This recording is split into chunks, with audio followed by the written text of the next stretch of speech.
Muito bem, pessoal. Agora a gente vai falar sobre a parte de responsabilidade, accountability e prestação de contas.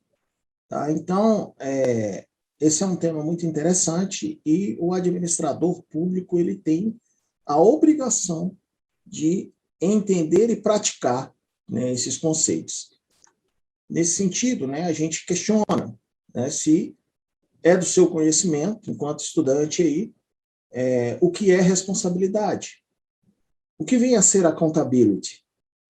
O que é prestação de contas? Como é a delegação de responsabilidade e do dever de prestar contas? Então, a gente vai analisar, né, esses fatores aí, né, que estão relacionados sobre esses aspectos, e a gente vai dar início aqui para entender tudo sobre esse tema que é muito importante, tá? Então, a responsabilidade nada mais é do que uma obrigação criada quando o empregado aceita a delegação de autoridade que lhe faz o administrador.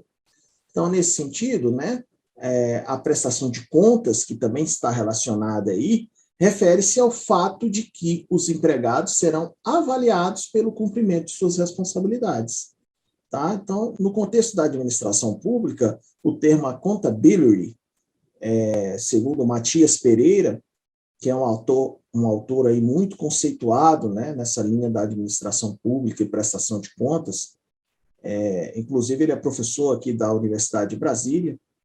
Eu já assisti algumas palestras, né, e alguns lançamentos de obras que ele produziu e traz aí, né, uma importante contribuição para a literatura quando se fala em responsabilidade, prestação de contas no contexto da administração pública. Então, segundo ele, pode ser aceito como o conjunto de mecanismos e procedimentos que induzem os dirigentes governamentais a prestarem contas dos resultados de suas ações à sociedade, garantindo-se dessa forma um maior nível de transparência e a exposição pública das políticas públicas. Tá? Então, os administradores aí de uma empresa privada devem ser éticos, responsáveis, corretos na condução da organização, mas o nível de responsabilidade aumenta quando abordamos o administrador público.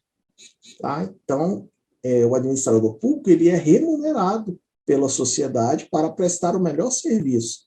Então, por meio da administração eficiente, eficaz e efetiva. Tá?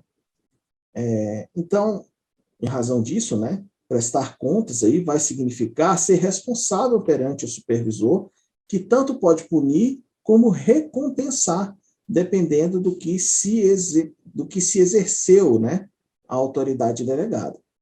Então, nesse ponto aí, um princípio organizacional que precisamos considerar é que ninguém pode assumir ou aceitar a responsabilidade de outra pessoa para realizar um trabalho, certo?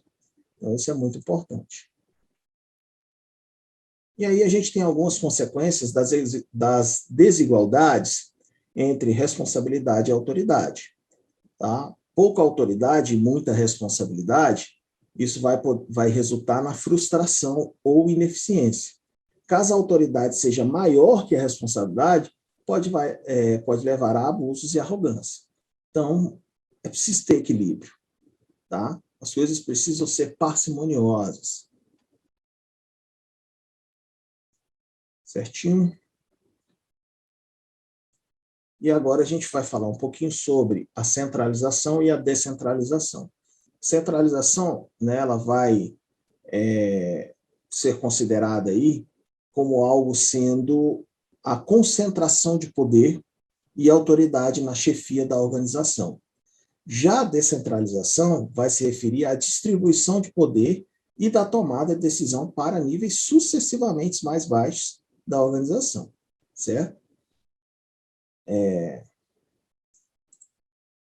Então, aí a gente precisa se questionar, né? Sabe o que é centralizar? O que é descentralizar? Acabei de explicar. Então, quais as diferenças entre esses termos? Quais fatores afetam? Qual a necessidade de abordagem contingencial? Então, a gente vai responder essas e outras questões aí ao longo dessa aula, tá? Então, aí, né, segundo o Madison, ele relaciona várias funções na cadeia de comando para mostrar o quanto uma organização é centralizada ou descentralizada. Tá? Então, a gente tem aqui algumas funções, né, que são mais especificamente descritas aqui, onde a gente tem aqui os níveis, né, como, por exemplo, aqui um presidente,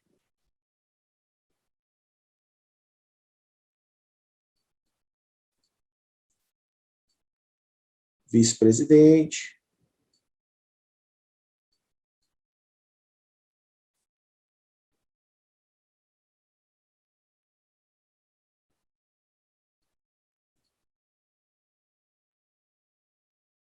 gerente de divisão, né?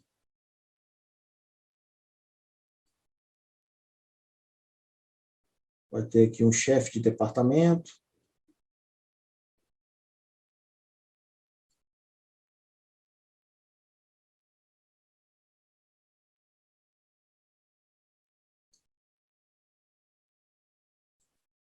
o que mais? Um supervisor e um empregado, né?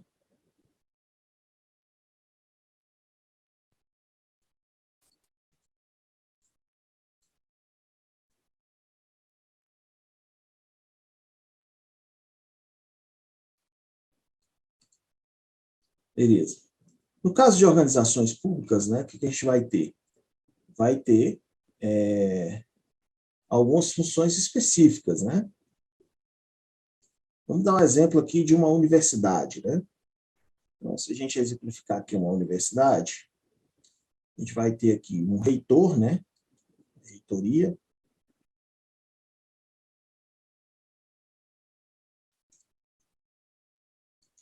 Vamos ter aqui as pró-reitorias, né? Cada uma específica.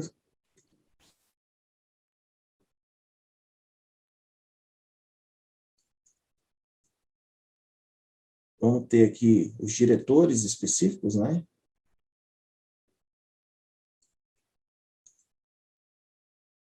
Alguns chefes de departamento.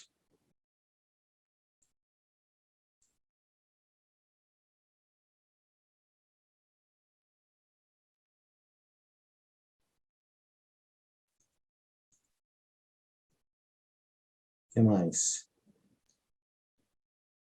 As coordenações de curso, né, por exemplo.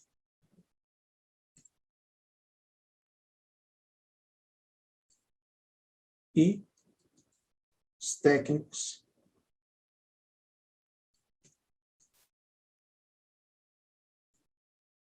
administrativos e professores.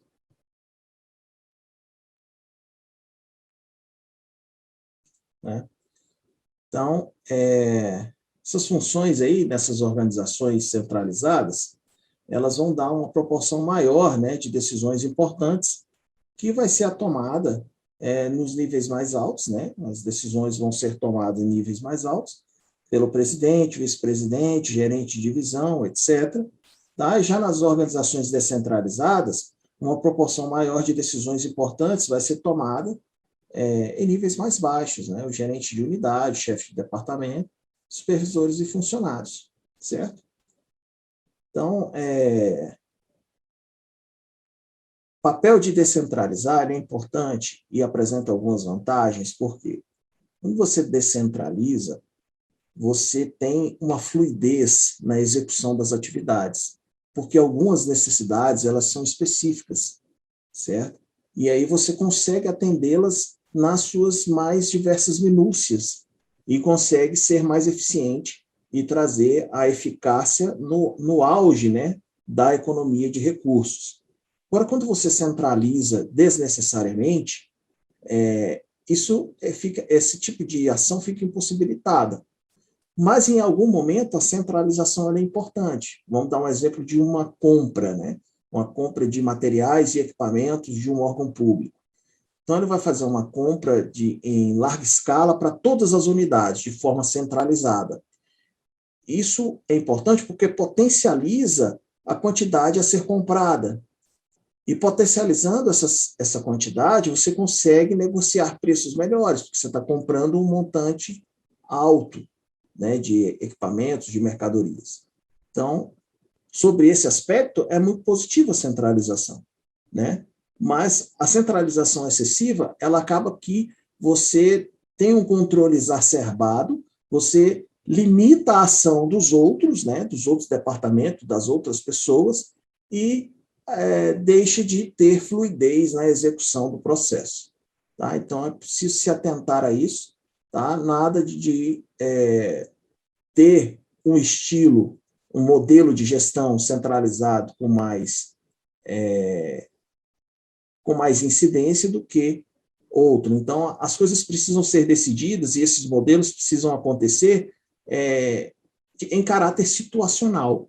Vai ter situações que vai caber o modelo de gestão, vai ter situações que o outro é mais eficiente, tá certo? Então, é preciso ter isso em mente, tá? Beleza. Dito isso aqui, a gente avança um pouquinho. E vai aqui para as organizações centralizadas, tá? Numa proporção maior de decisões importantes, é tomada de níveis mais altos. Eu já comentei sobre isso, né? E que, quando são descentralizadas, os níveis mais baixos participam da tomada de decisão. Aí aqui, ó, a gente tem alguns fatores que vai afetar o grau de descentralização e centralização de organização, né? E aí a gente separa aqui os principais. A filosofia de administração das organizações, a história do crescimento da organização, a dispersão geográfica da organização, a disponibilidade de controle eficaz, a qualidade dos administradores nos diferentes níveis e a diversidade dos produtos ou serviços oferecidos. Então, tudo isso aqui são elementos que vão determinar, né, que vão afetar se haverá um grau maior ou menor de centralização ou descentralização.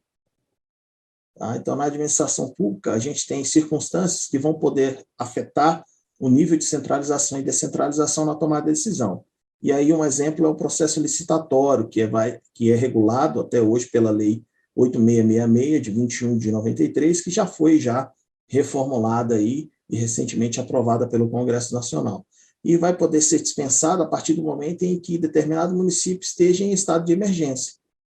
Então, o regramento, né, dessa lei para se comprar alguma coisa, algo vultuoso, né, quando o estado de emergência acontece em um estado, a gente passa a ter uma situação de exceção, né, e pode ser que a gente desconsidere alguns regramentos burocráticos e excessivos que estão nessa lei.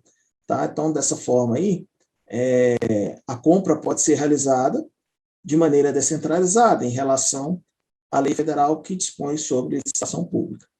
Tá? E a exemplo disso aí, nós tivemos a situação da pandemia, né? Na questão dos respiradores, né? De equipamentos aí para o tratamento intensivo, né?